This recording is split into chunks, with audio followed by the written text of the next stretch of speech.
Hi there. I'm continuing my look at the wines from the Casteja family and their company Bordeaux. They very kindly supplied these to us to taste. So today I'm looking at Chateau du Domaine de l'Église. It's a 2019 from Pomerol. The chateau is probably one of the oldest estates in Pomerol. There are references back to 1589 for grapes being grown here. At that stage, it would have been a leper colony administered by the church. As with the case of most church properties, it was confiscated by the state during the French Revolution and sold off, and for 180 years it stayed in the same family. However, in 1973, the Bordeaux family bought the estate and have worked quite hard to slowly build its reputation. I wouldn't say it's one of the mega stars of Pomerol, but it's always a wine that produces some great value and some quite typical Pomerol style wine. So we'll see how that ranks. The estate is only 7 hectares, so it's certainly not huge. You compare that to the estates on the Medoc, which are sort of 100 hectares with 60 hectares of vines for Chateau Bataille, for instance. It is relatively small. It sits on the plateau of Pomerol, so like many small Pomerol estates, it's only about half a kilometre from Chateau Petrus. It has these fantastic clay-rich soils with gravel. The planting here is typical for Pomerol. It's about 95% of Merlot and 5% of Cabernet Franc, to make that up. I think in 2017 the assemblage was very similar to that. I think it was 97% of Merlot went into the final wine and 3% of Cabernet Franc. The wine is fermented for, I believe, about sort of 20 days or so, macerating. It goes into barrel. It may well do its malolactic conversion in barrel. Such a small estate, that's possible.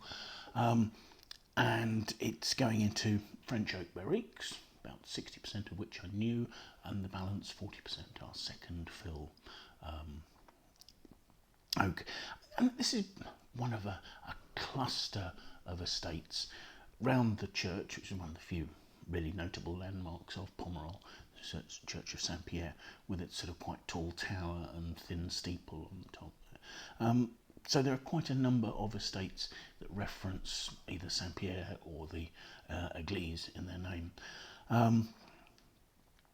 So let's have a look at the wine, shall we? First thing to say is the 2019 was quite a rich vintage. This is 15% alcohol, so I'm expecting that. I mean, Merlot can get quite high alcohol in hot vintages. It's got quite deep, dark, ruby colour. It's all inky. I really can't see through that. Swirling it, unsurprisingly, with that alcohol level, it's showing tears running down the glass quite readily. Let's have a look at the aromas, shall we? That's interesting. The aromas are very much sort of ripe black fruit. It's a very ripe black cherry as the predominant aroma, I think. But then there's sort of a black plum to prune note. But quite interestingly, probably from the oak, there are notes of lead pencils. So there's a combination of cedary notes and also a touch of graphite just there, which I've tried this wine earlier today and that wasn't present at that stage, so it's interesting to see that here. So let's for taste.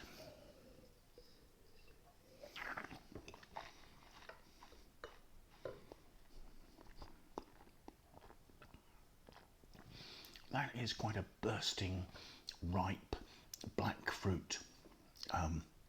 There are notes of that more sort of high-toned prune plum sort of fruit, but really sort of ripe black cherry is the predominant style there. Given its sort of its softness, its juiciness, there's a nice freshness to the wine as well. There is some structure. There's a bit of cedriness, and that's giving some cedry, maybe slightly dusty structure to the back of the wine, but also there's a little bit of sweet spice, maybe a touch of cinnamon, and the sort of the sweet cedar flavours there as well. The alcohol actually at 15% doesn't seem to be standing out too much. I mean, there's a roundness and a warmth to the back palate, but you know, if I wasn't looking at the label, I'd be thinking that was 14, maybe 14.5%, not quite as high as 15. I suppose it could only be 14.5% if it's labelled 15. You're allowed a margin of error of 0.5%. But actually, the tannins are slightly closing off the finish, but they're giving it a sort of a slightly anise note. There's a slight perhaps bitterness. There's certainly a richness. Maybe there's a slightly savoury sort of black olive note as well at the finish. So it's not a particularly long finish. I mean, it's lasting well enough, but I mean, this is quite a young wine. It's not quite harmonious, not quite as harmoniously knit as you hope that it will be in 3 or 4 years' time. I suspect this is a wine that will very happily age for 10 years. It's got quite a ripe, modern, ripe fruit and new oak style. It's probably not for very long aging. But yes, they're very attractive, inviting, almost towards a more modern style of Pomerol. I quite enjoyed that. That's Chateau du Domaine de l'Église from Pomerol, and that's the 2019 of that. So thank you very much for joining us. I hope you're finding these videos interesting. Do please follow us on YouTube. Do please like and share the videos if you've enjoyed them.